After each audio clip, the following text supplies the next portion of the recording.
fought for, but find for yourself or be lost forever.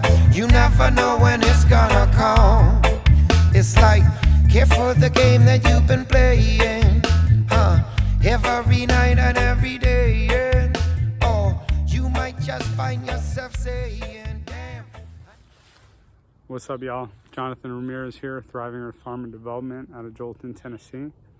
I just wanted to make a video about regenerative forestry, particularly surrounding the land management tool known as forestry mulching. And also, coming from a permaculture perspective, which is very similar to anything regenerative. But yeah, the reason I want to do a video on this is because lots and lots of people are doing forestry mulching on their land, and lots of people are getting into forestry mulching as a business.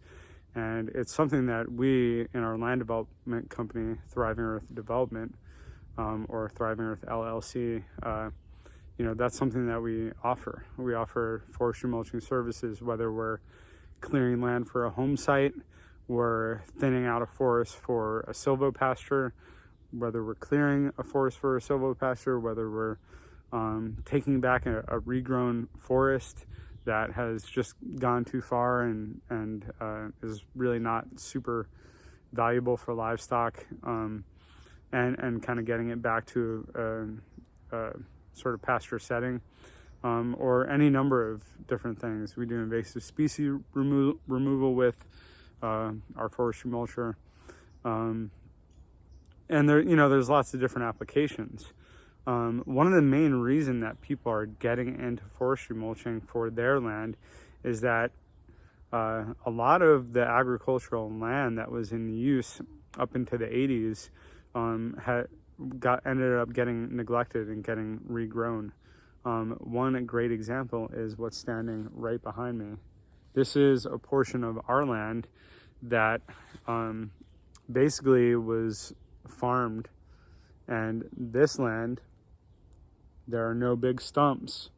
There are some big trees around, but there are no big stumps, so it's not like it was forest and it was cut and then this regrew, excuse me.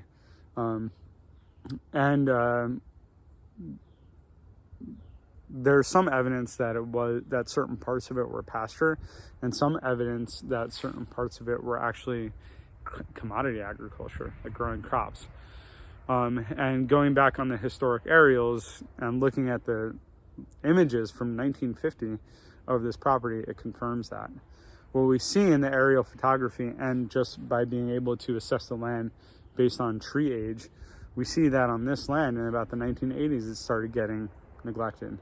And probably about 30 years ago is really when what at one time was basically just mowed fields were really let go and allowed to regrow into forest, which is the natural tendency of the land in this sort of humid eastern ecology here. And for most of the world, a lot of the ecologies will just revert to forest.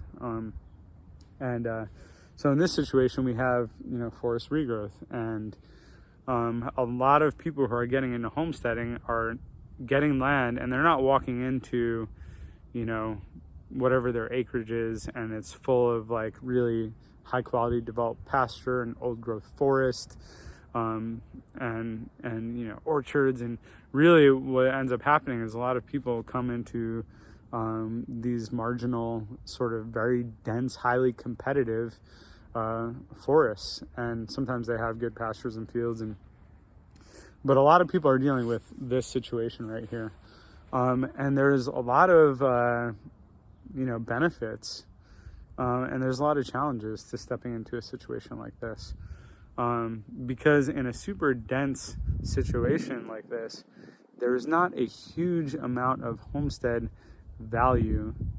Initially, it doesn't seem like there's a lot of homestead value in here, because you're not really going to be grazing cows in here. We graze goats throughout this property, but generally we wouldn't just stick them right into a forest like this, because it's so dense that there's not much for them to eat.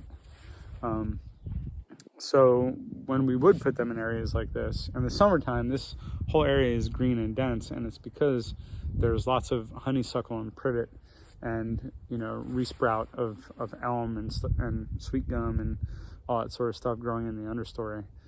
So they can graze on that. But it doesn't have the same ecological value as a pasture. For example, when we would put our goats in a paddock like this, we would probably put half the paddock in a forest like this, and the other half would be in an open field, which is an open field just down the camera from here. So they would have some pasture to graze on that had good forage, and they'd have some good browse in the forest here, and they had a good balance.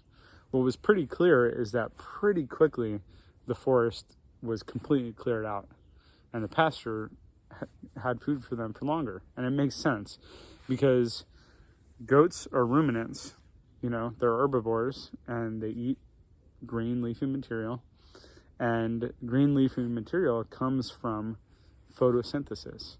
So if all the photosynthesis is happening way up high in the canopy and there's not very much down below, then there's not going to be much for them to eat. And what's more is that once that food is eaten down below and there's not as much sunlight getting down below, it's going to take longer for that, you know, green leafy material to regenerate in the understory. So one of the ways that homesteaders can kind of turn a situation like this that's somewhat marginal into a more beneficial system for their homestead, where they can get more out of it, and also they can help their land move down in ecological succession, is by selectively thinning out these forests. Generally, that's what these forests are going to do anyways throughout their lifespan. Like, in particular, if you look, you know, kind of in this forested area here, this area is an area that we never grazed with the goats. We never did any sort of thinning in, and it's quite dense. It's incredibly dense, and there's some honeysuckle in the understory, and that's about it. But if we thin this area out and allowed more sunlight to get to the forest floor, then we could have a bunch of keeper trees that would provide good quality shade for livestock and for the landscape. It would help retain water in the landscape. The trees would provide root systems for the ground to prevent them from eroding out with heavy rains. A diverse array of trees would also provide ecological benefit for the land and for wildlife and for tree health. So by keeping trees, and you know, you're having the benefit of all the things that come with having a forest. But by thinning it out, you allow it to be usable for livestock, more usable even for herbivore wildlife. And also in this situation here, what I found on our property, and this may be different on other properties and in other ecosystems and climates, but when the forest is super dense and super highly competitive, what I found is that the trees are not producing seeds. They're still young. They're not in, you know, a state of sexual reproduction where they're dropping seeds. They're just growing and putting on size and getting established.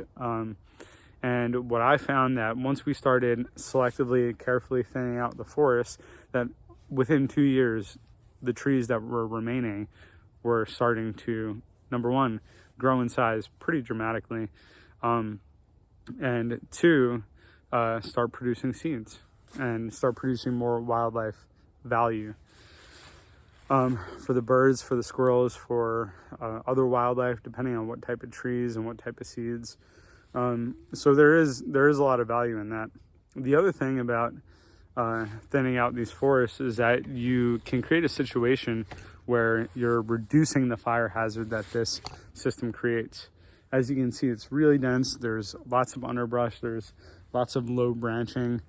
situations. And by selectively thinning a situation like this out and pruning the trees up high, you can create a system or an ecology that's much more resistant to fire hazard, where if a fire does come through, it will burn in the understory, especially if you're grazing it.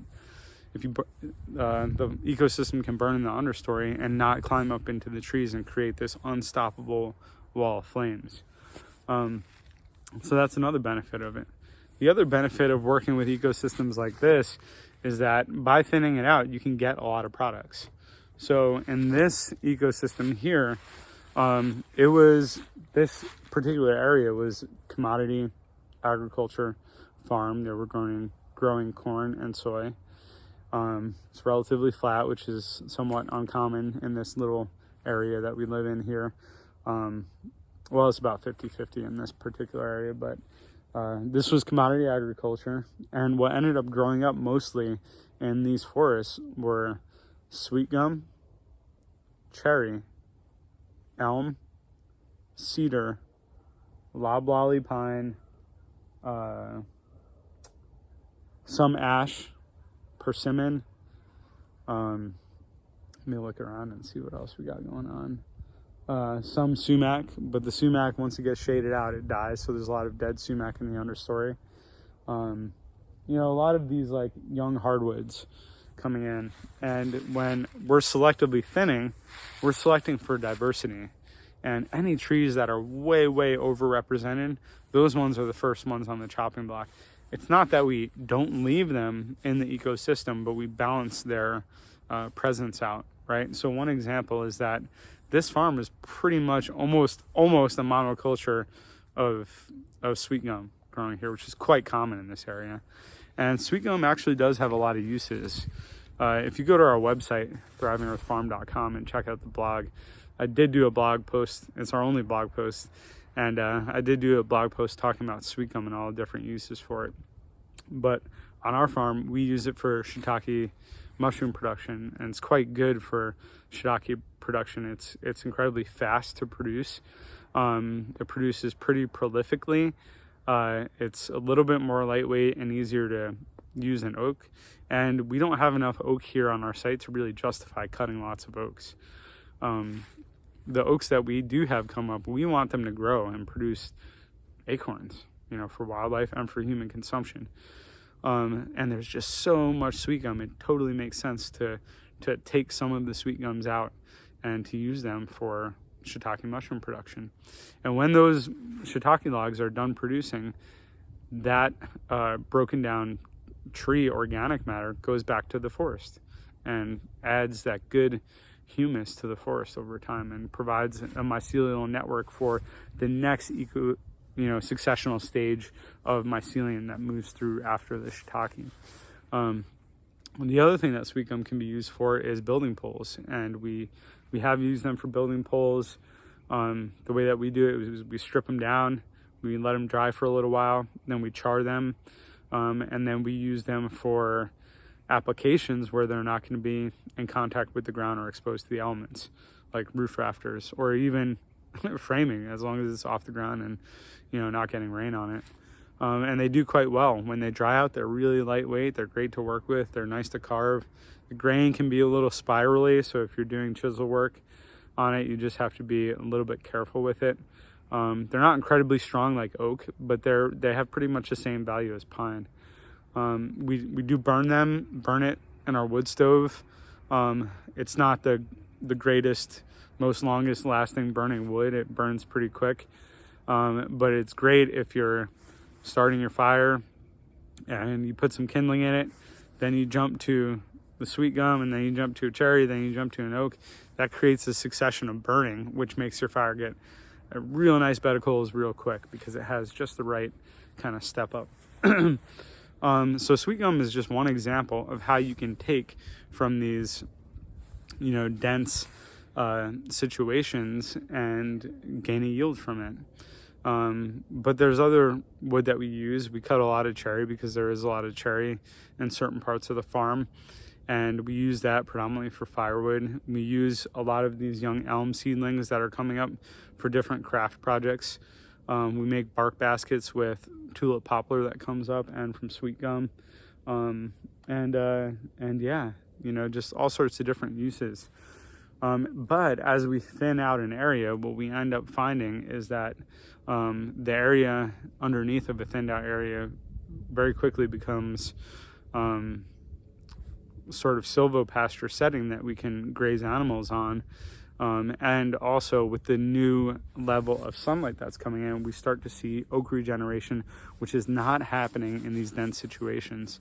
We had almost zero oak regeneration on our property because there were not many oaks, and the habitat and the sunlight conditions made it so that oaks just weren't coming up. As soon as we started to thin, we saw oaks coming up, which is nice because there are almost no young oaks growing on this property, so it's good to see that. All that being said, if you have 18 acres of forest like this, you know, how much hand thinning and cutting do you want to do? Like, if you want to graze more animals, or if you want to plant more fruit trees and you just got tons of this, then you have to move a little bit quicker than what a little handsaw or a chainsaw or whatever you're using is going to do. So that's where forestry mulching comes in. Now, the way that I see forestry mulching is I sort of see it as something that creates a movement to the next level of ecological succession. So what nature would normally do in this sort of forest is that eventually the root zone of this forest would create a very competitive situation.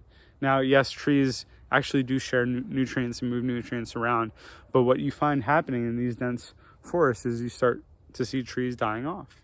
They start dying off because there's not enough nutrients.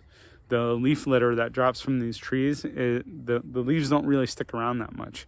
So there's lots of leaves on it now, but when you come out here in midsummer, there's almost none. They break down that quickly. If we had more oaks and trees with thicker leaves, it would stick around a lot more. Anyways, the trees start to die and they start to thin themselves out. And very clearly, you start seeing winners and losers in these sort of forest ecosystems. And what nature would do over time is slowly thin this out. Some trees would get bigger, start shading other trees out more, and eventually the overstory would get a lot thicker and the understory would get a lot thinner, and the whole thing would be thinned out quite a bit. That's one way that this ecosystem could go through succession. Another way an ecosystem like this could go through succession is by a wind blowdown. You know, a severe wind just like knocking a whole slew of these trees out. Basically, the elemental forces of life, whether they be wind, fire is another way. Like if a fire came through and just ripped through here, that would start over the ecosystem for sure. And in this sort of situation, it might be so devastating that it would set the ecological succession back. Whereas if the ecosystem was in a little bit more advanced stages and it wasn't so dense, it could probably rebound from a light fire running through it and actually move forward in ecosystem succession. So fire, wind, disease, you know, all these different things are things that can move ecological succession through. So one of the ways that we started moving the ecosystem through ecological succession, doing our selective thinning, is like I was saying before, we would graze goats in the understory. And basically what we do is the trees that are edible to goats, like sweet gum, we would put the goats in a paddock and they would have half pasture, half forest. And in the summertime when the leaves were out, I would cut the small young sweet gum trees down and go ahead and feed the leaves to the goats. Like this is a paddock that we had grazed goats in. It's not as dense as the other ones we were just looking at. And now, because we haven't had goats on it in about 4 years, you are seeing more understory growing back up. But that understory was knocked down quite a bit. The tree density is actually not as dense over there, even though it still is dense and it still could stand another thinning. But this was all just hand thinning. This was with hand saws and axes, chopped down. The trees came down, the goats would eat the leaves off of them. Sometimes they would eat the bark off of the thin sections of the tree, and then the tree would rot and become organic matter on the forest floor, and once again contribute to that forest rich humus soil, or that humus rich forest soil. Yeah, so using goats is one way you can do ecological succession, by picking which trees you want, and cutting them down and thinning them out. Now, when we're thinning out a forest, we're always selecting for tree diversity, right? We don't just want one type of tree. A lot of times people go into a forest and like, keep all the oaks, kill everything else. Not a good move. You might want to have a heavy oak ecosystem because it produces so much food, but really you want tree diversity. And it's been proven that tree diversity actually prevents trees from succumbing to disease, creates a richer mycelial network, and just creates a better habitat for different birds and wildlife as well. So when we go through, we're always selecting. We're like, okay, we want a little bit of poplar, a little bit of cherry, a little bit of sweet gum, save all the persimmons we can, and anytime we see oak, we're going to save that. But we want to have a lot of tree diversity, and we're not going to kick any one species out completely. Even invasive species, there's not really a huge amount of invasive trees here. There is, like I said, honeysuckle and privet, which goats love.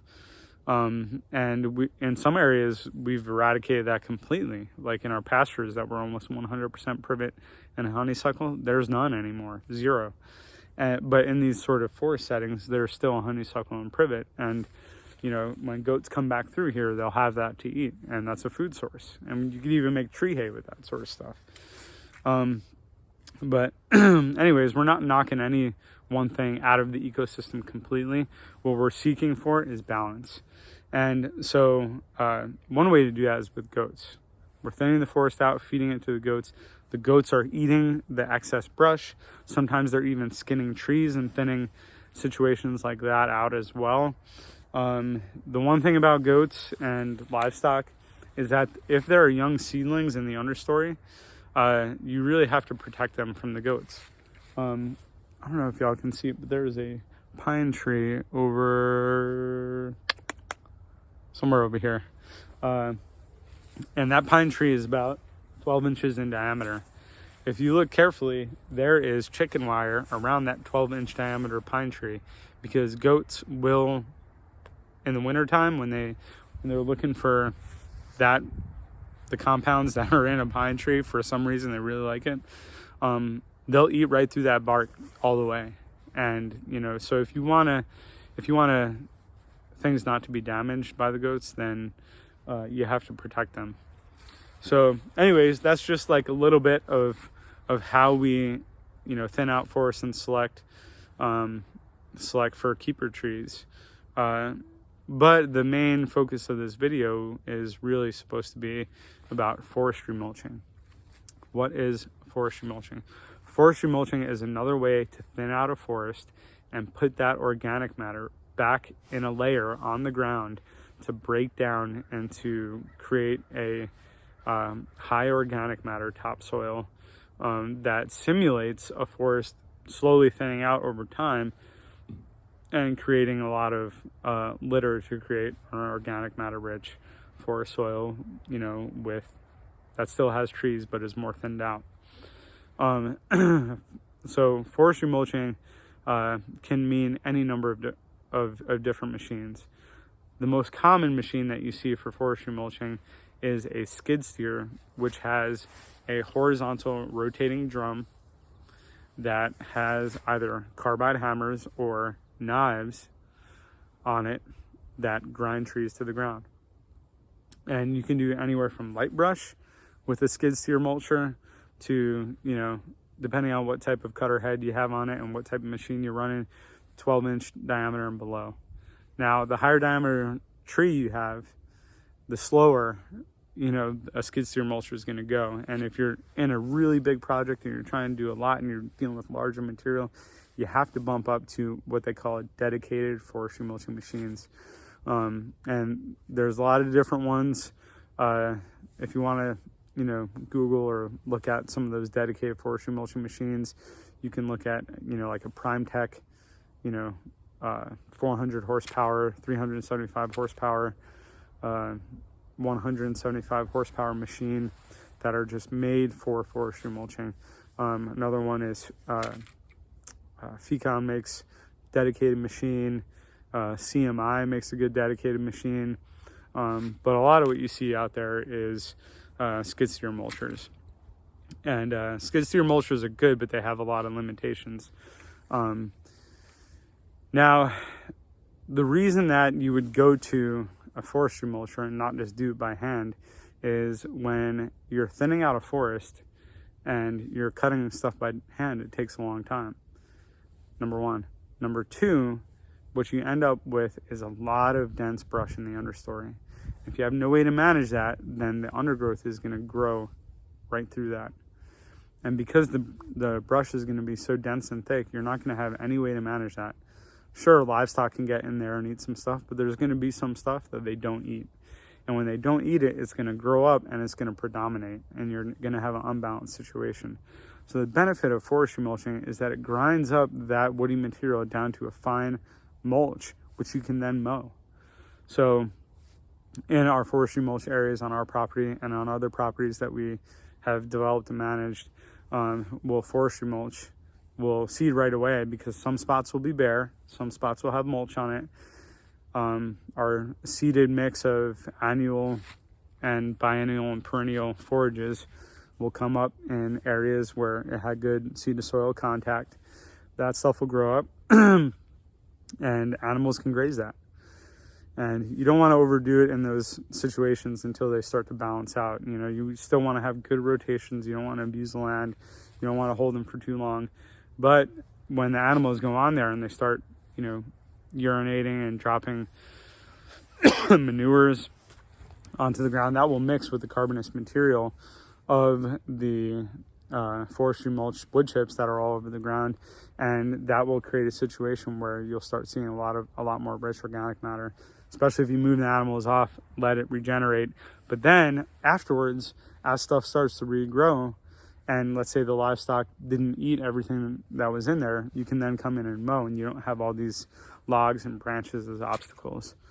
So forestry mulching is a way to thin out a forest ecosystem where you're selecting all of this, you're selecting all the trees that you want and taking out the trees that you don't want and returning the trees that you don't want into an organic matter rich soil, which will create a more beneficial pasture than if you cleared it in a more traditional way.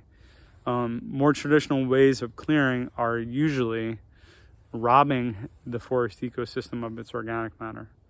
So basically what that means is like bulldozing and burning, right? And usually what happens in those situations is you end up with tons of damaged trees. The keeper trees are all damaged.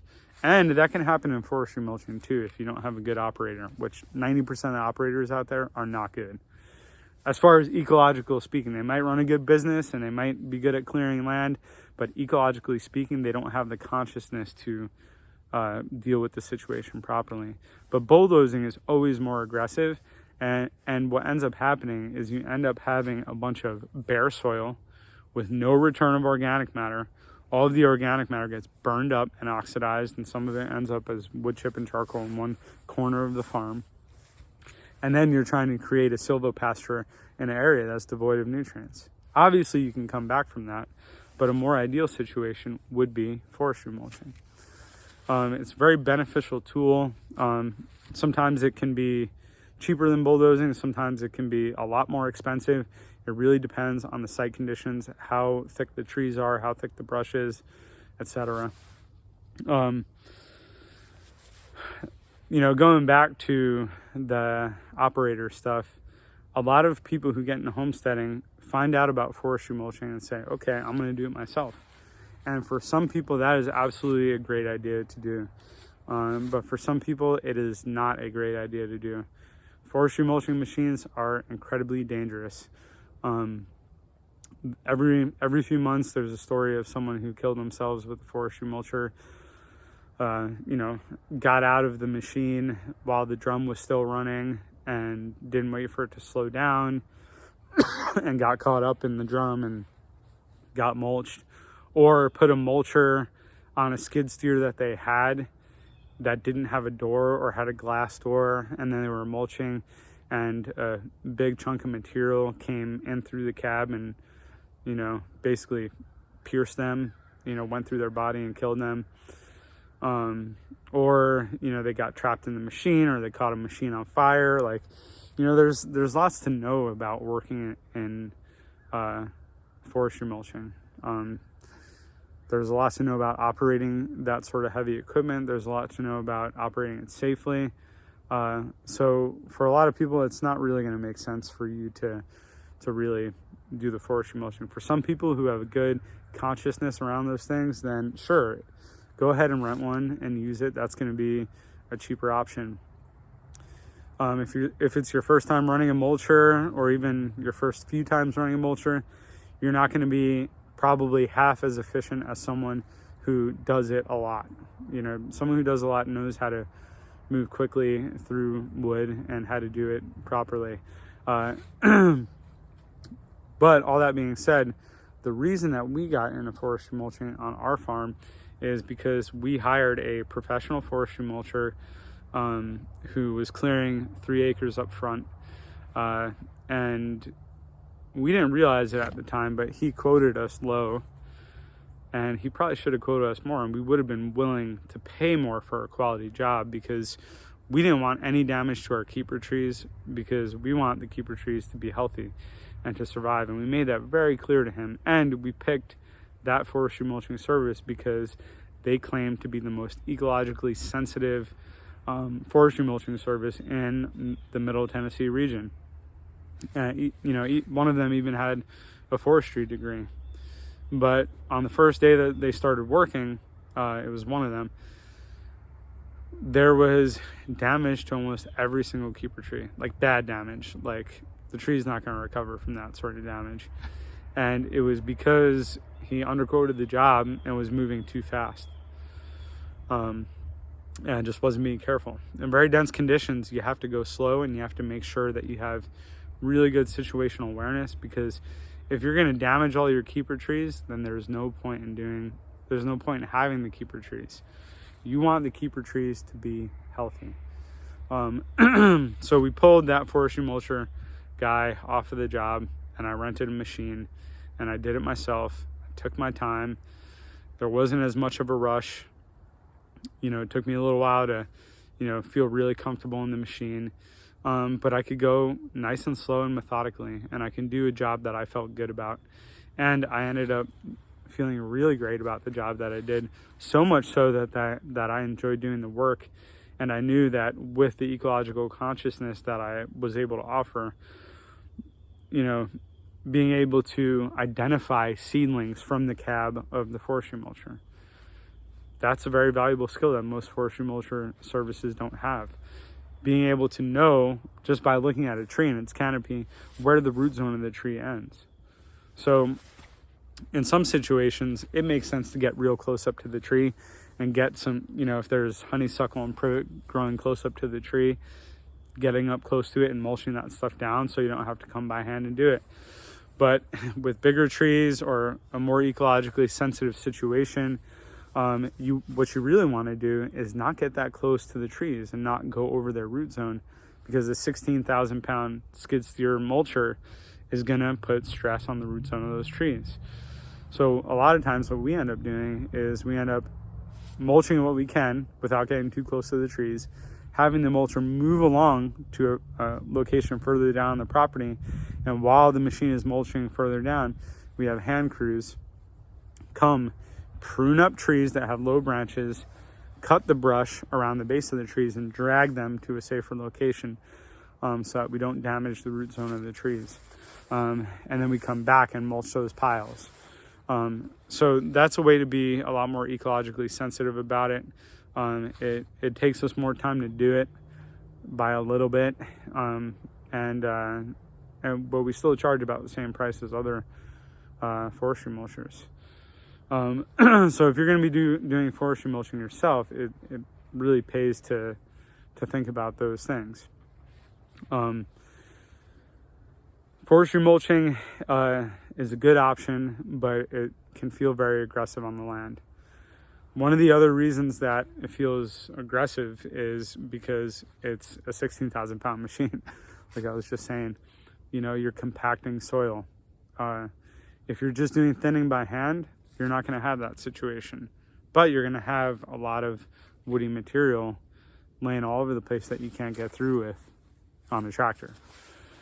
So it's a give and take. Usually what we end up doing after we forestry mulch an area is we'll come back and seed with some type of, you know, soil buster, you know, cover crop, whether that be chicory root, tillage radish. We usually do a mix of like chicory root, tillage radish, crimson clover, red clover, ryegrass, annual ryegrass, perennial ryegrass, different cereal crops, maybe some excuse me, brassicas, like other brassicas like turnips, or yeah, just a variety of different stuff, sometimes even dandelion.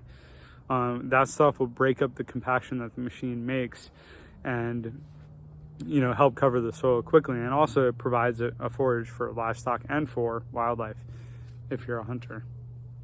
So the next kind of downside of forestry mulching, or even just thinning out a forest, even if you're not forestry mulching, is that you really want to do it slow. If you think about it, a super dense situation like this is a bunch of trees with stunted root systems that has a whole bunch of protection from the wind. As you start thinning that forest out, it's going to be much more affected by drought. It's going to be much more affected by wind. And it's actually going to be much more affected by, you know, a lot of water too. Like when the soil gets really soft and it has this like really small root system, the tree's going to fall over a lot easier. So what I always encourage people is, if you can, thin out your forest in stages and think of it as a 10-year process where you can thin it out. Obviously, in some situations, you want to go faster. And if you want to go faster, just make sure that you leave enough trees, because even after you thin a forest, whether it's forestry mulching or by hand, nature is going to pick winners and losers even after that. So I've done thinning projects where I'm like really taking the time to like look at tree health and be like, okay, that tree's dying, that tree's dying, that tree's healthy, that tree's healthy. Just going down and really trying to select for tree health. And also keeping standing deads for wildlife value, and keeping some dead trees and having a balance. And then coming back 2 years later and seeing that a bunch of trees you thought were going to do real good died. You know, and that's just the roll of the dice. And some trees just, you know, grow so fast and immensely and do really well.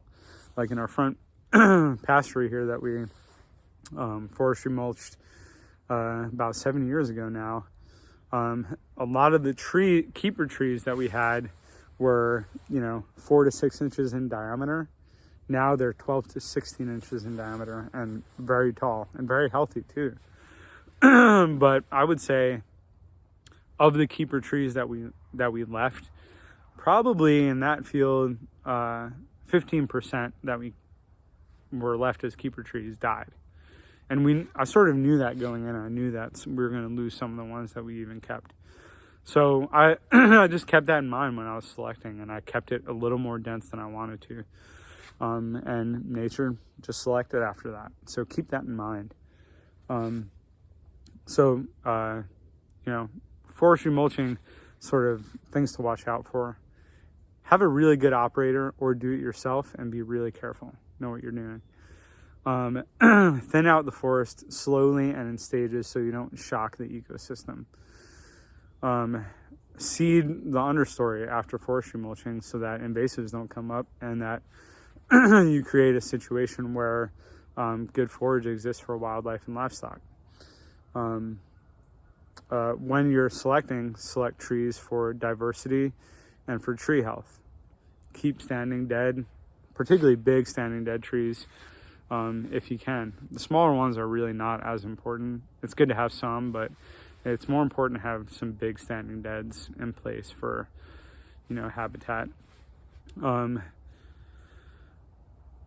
when you're selecting for trees, make sure that you select for having a little bit more than you want at the end, so that if some trees die on their own, get blown down by wind, succumb to disease, whatever, you don't have a situation where you lost all your trees. I've seen that a lot. I've seen situations where people like did a huge forestry mulching project, kept 2 trees, and those 2 trees died in a few years, and then the livestock had no shade and it wasn't a forest no more, you know. So think about all that sort of stuff. Let's see what else. Use a machine that's appropriate for the size task. If you're doing 100 acres, if you're doing 50 acres, don't use a skid steer mulcher. It's going to take too long. It's going to beat the crap out of the machine. You know, pick the right size machine. Now, if you have 100 acres and 50 acres and you're doing a few acres a year over time, then yeah, get a forestry mulcher and do that. You know, but if you're trying to knock out 100 acres at a time, call in the big guns. You know, get the big forestry mulching units out there. Let's see what else. Tree diversity.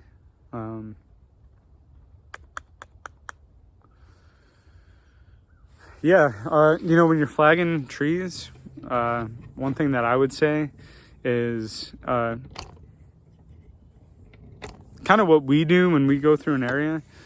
Like, I'll see a dense area that I want to thin out, and the trees that I want for building poles, I'll mark with one color. Then if I'm using them for sweet gum or shiitake mushroom production, I'll mark them with another color. If I'm using them for firewood, I'll use another color. If they're just keeper trees, I won't mark them with spray paint. I'll tie a ribbon around them because the ribbon can come off. Spray paint will fade over time too, but I just kind of don't want to look at a forest full of spray paint. So after I thin the area out, I'll just take those ribbons off. Here, I'll walk over to an area that we've been working on. All right, so I'm walking up over here on an area that we marked last winter, and I didn't really get a chance to get to it for forestry mulching. But this one's sort of a sensitive situation because we want to be real careful with the root zone and the keeper trees in this area because we really want them to survive. So we're going to forestry mulch everything that we can. And then, you know, clear out around the root zone of the trees and then mulch that material up. But as you can see, you know, you can see ribbons. That's an ash tree closest to us. Behind that is a sweet gum. We do want to keep some sweet gums. Over there is a black walnut. And then over here is a dogwood that we want to keep next to the sweet gum. Another sweet gum over there. And if you look further down this way, we start getting into lots of black walnuts that were flagged. We want this area to end up being silvopasture. It's a good candidate for it because it's not too thick and we don't need to do that much clearing to get it into a silvopasture setting.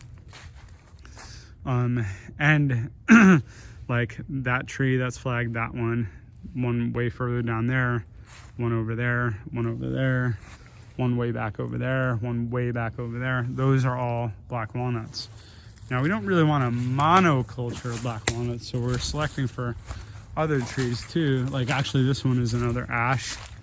Some people are cutting down all their ash trees because of the emerald ash borer, and I understand that. And actually that one over there, it's flagged there, is actually a cherry, now that I see it up a little bit closer. But as you get up into this area, there's a lot more black walnuts. Look at all those over there. Like this is a poplar that we'll keep. But this ash we'll take down because it's got a really weird branching pattern. It's got a weak spot in the tree there. You know, this is like really dense, shrubby, competitive stuff that would, you know, go up in flames real easy, and nature is already selecting.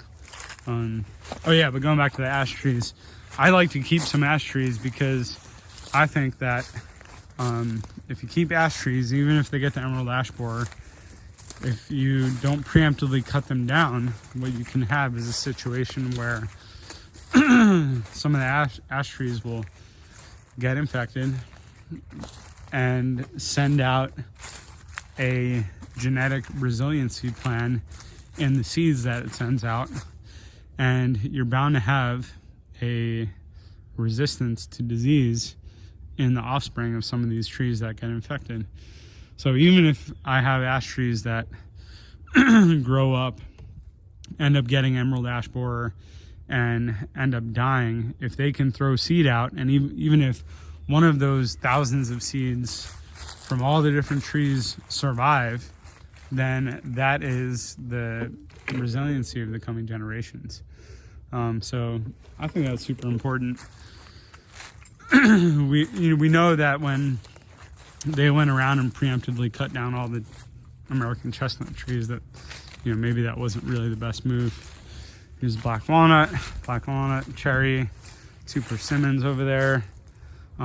There's stuff flagged up in a little bit further on the other side of this. What we see over here is lots of standing dead sassafras trees. Sassafras trees are getting the laurel wilt around here, so a lot of them are dying. Pretty much all of them are dying. But some, if you can believe it, remain unfazed. We have a few trees that are next to just totally dying trees, and they're doing great. Not to say they won't die in the future, but they're doing good. They're setting seed, and same thing with the sassafras, as I was saying with the ash trees. So yeah, this is an area that we're going to be treating pretty soon with forestry mulching. Once you have an area this area over here was forestry mulch just a little bit to make a sort of pocket opening. And then this area is just a fire pit area that I do these micro burns. I did a micro burn in this area here, and then we cut some sweet gum poles for a workshop for our regenerative forestry hand tool workshop, where we were using crosscut saws and axes and all that sort of stuff. So you can see this density in here. Again, this area will get treated over time too, but it's one of the highest spots on our farm, and it's really exposed to the wind. So this is an area that we're going to be doing very slowly over time. We've already thinned it out once with goats, or we probably thinned it out 3 years in a row with goats. Harvested lots of mushroom logs from it, and still more to come from it. But we're going to do it slowly so that they all just don't get blown down. This area down here used to look like that. And we thinned this area out with the forestry mulcher. And a lot of people wonder why I let things like this regrow. I have a tractor with a heavy duty bush hog that can easily tackle that. I also have a forestry mulcher, so I can tackle that. But what I like to do is I like to keep some areas mowed like several times a year, mow some areas once a year, mow some areas every other year, and mow some areas every 2 to 3 years. And reason for that being is that you always have habitat for different things on your property if you manage it in that sort of way. It looks a little bit messier. It's not these like super clean pastures. You do get brambles and stuff growing up. But we eat blackberries off our brambles, and in these sort of thick areas over here, we get tons of maypops, growing in these areas, and it just makes a better situation for the wildlife. So having different management strategies after forestry mulching is also a really great idea. And we really strive for that sort of diversity in management as well. It makes for a much healthier ecosystem, lots more food for wildlife, lots more game. We've seen, since we started managing our property about 7 years ago, we've seen definitely a pretty dramatic rise in turkey and deer populations and squirrel populations. And we've seen,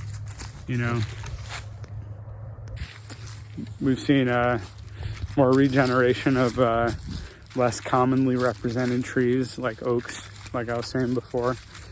And yeah, so that's sort of the basics on, forestry mulching from a regenerative and permaculture perspective. It's really just working with marginal forests and fields, like this field over here. I let it regrow quite a bit because I wanted to create these sort of hidden habitat patches for deer and turkey and stuff. But that would be a great candidate for forestry mulching if you really just wanted to focus heavily on like livestock. And, because livestock isn't really going to want to go in there too much.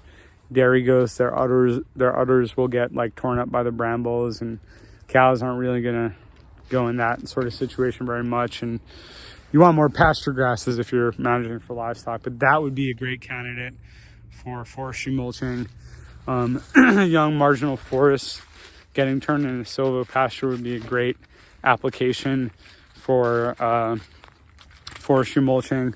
Another great application for forestry mulching is monoculture orchards that are being converted to organic, highly diverse orchards. Let's say you have an apple orchard or a blueberry orchard, which is not doing well, has lots of disease, and you just want to have more ecological diversity and more economic eggs in your basket than just that one thing.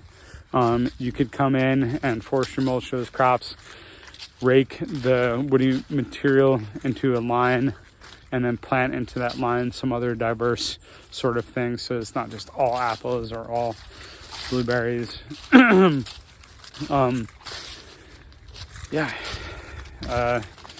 of the cool things that I've been wanting to do a little bit more of is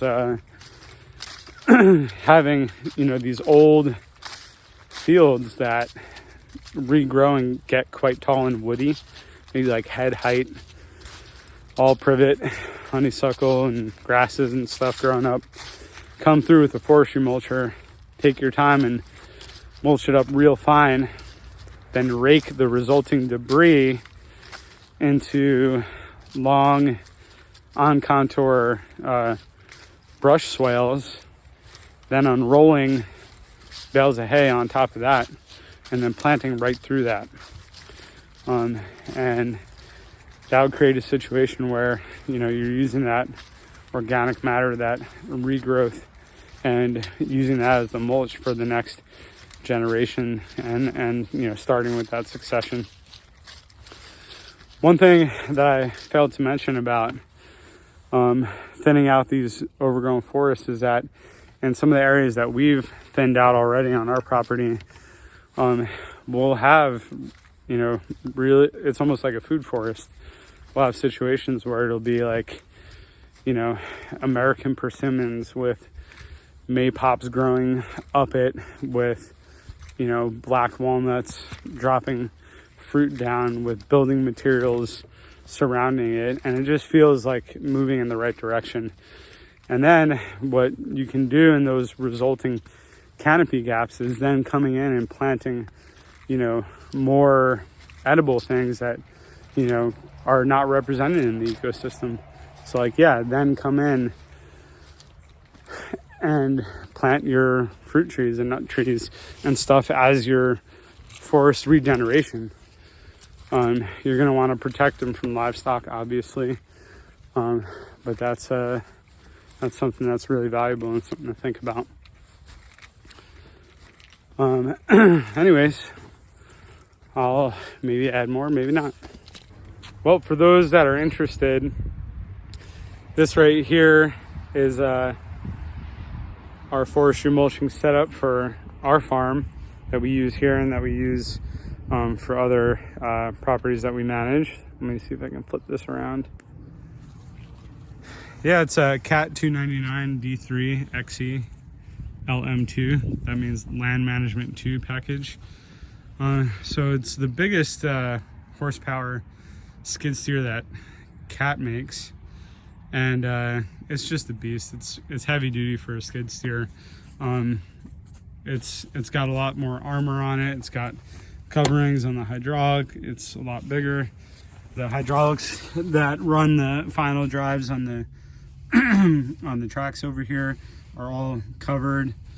The 299 D3 XE, that's not a land management package, has exposed hydraulic lines, and I couldn't imagine forestry mulching without having these coverings on these hydraulic lines. It has a auxiliary hydraulic cooler, because you're using high flow hydraulics with this forestry mulching head, so the hydraulic temperatures can theoretically climb up a bunch. I've never experienced that forestry mulching personally. This is the Mulcher. It's a Prenoth M450S with depth limiting so that you don't bite off too much at once. It's got knives on it, which are in desperate needing of replacement. They still work for light duty stuff, but for heavier stuff, it's slower going. You can sharpen those, but those are just at a point where they need replacing. Let's see what else. This machine has saddle tanks. You know, so it's got the gas tanks on the outside, back on each side of the machine. That adds a ballast weight on the back, so you can pick up real heavy stuff, and you're more stable when you're operating this very heavy forestry mulching head. And the other added benefit is that, let me see if this is open. Yeah. The added benefit of that is that you don't have your fuel tank in the bottom of the engine compartment, which all the other machines that don't have the saddle tanks have a fuel tank tucked right in the back at the bottom there. So if you have some crazy situation where embers get hot, you know, and ignite and fall down, it's falling down right to the gas tank, and it makes it really hard to clean out that bay.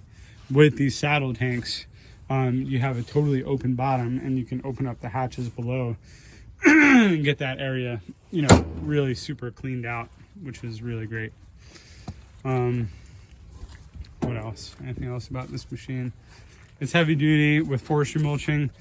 The biggest challenge that I found with operating this unit and doing forestry mulching is in dry conditions, the radiators, which there are 3 that you have to clean out.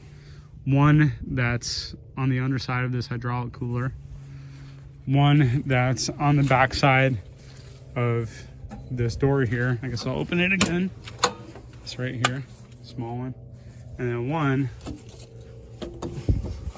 that's up here. And, you know, the common practice, it's gotta clean that filter out. One of the common practices of all forestry mulcher guys is, you know, you're always on site with a leaf blower, and every few hours you're leaf blowing out the radiators on the machine. And I've always done that, even when I was utilizing a rental machine. But in super dry, adverse conditions where it's just incredibly dusty, which this year in Tennessee it has definitely been, leaf blowing out is absolutely not enough, and compressed air is not going to do the trick either. And compressed air, you kind of run the risk of you know, bending the fins a little bit too. So the trick to making it so these machines don't overheat is using condenser coil foam cleaner and foaming it out pretty often. And with this machine, I'll go through 2 cans probably doing a very thorough cleaning of it. You foam it and it cleans out all the dust, and then what I use a pressure washer And I'm very careful not to bend the fins on the radiators, but you pressure wash out that material after you foamed it, and it gets it super clean, and you don't have issues with overheating. You definitely have to do that. Obviously, you have to be hitting all your grease points. For the mulcher, you have to use a high-speed bearing grease that doesn't have moly in it. That's what I use for the mulching head. And for the machine, I use a 5% moly extreme duty cat grease, and that stuff works great. It's got a lot better staying power than I was using a Schaefer's grease, which is supposed to be real good, and it's mediocre in my opinion. The cat extreme duty 5% moly was working super great. So anyways, that's the setup. If you're trying to get into mulching, I'll let you know that right now that the mulching market's pretty saturated. It doesn't mean there's not room for you, but what it does mean is that everyone and their uncle is trying to be a mulcher. I'm not totally sure why, because there's a limited amount of work in it. For me, I do a certain percentage of mulching. I also do a lot of dirt work. I'm a farmer, you know, got vegetable fields, probably got about an acre in vegetables and fruit trees and berry bushes and stuff. And you also need a machine to haul it, or a good truck and trailer to haul stuff. And but yeah, definitely don't put all your eggs into forestry mulching unless you're getting a dedicated machine and you want to be forestry mulching every day, day in and day out, which, you know, maybe there's a living in that, but that's not all I want to do. I want to do a bunch of different stuff. I like forestry mulching, but I also like you know, digging swales, putting up fencing, fixing water problems, you know, running culverts,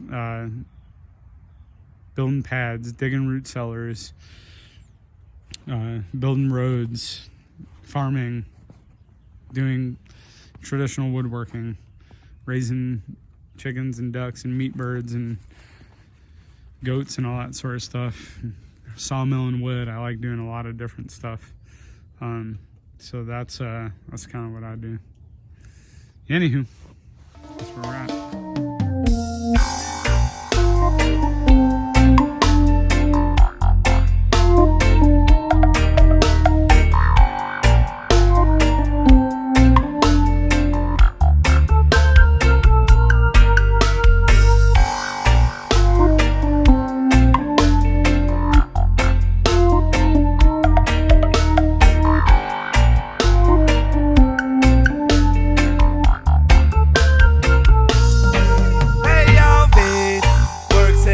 Unconditional love, no bad mind, no hatred, no envy and no grudge. Babylon destroy your minds, they want to corrupt. I have got to reach the higher heights up above with faith, works in unconditional love. No bad mind, no hatred, no envy and no grudge. Babylon destroy your minds, they want to corrupt. But I have got to reach the higher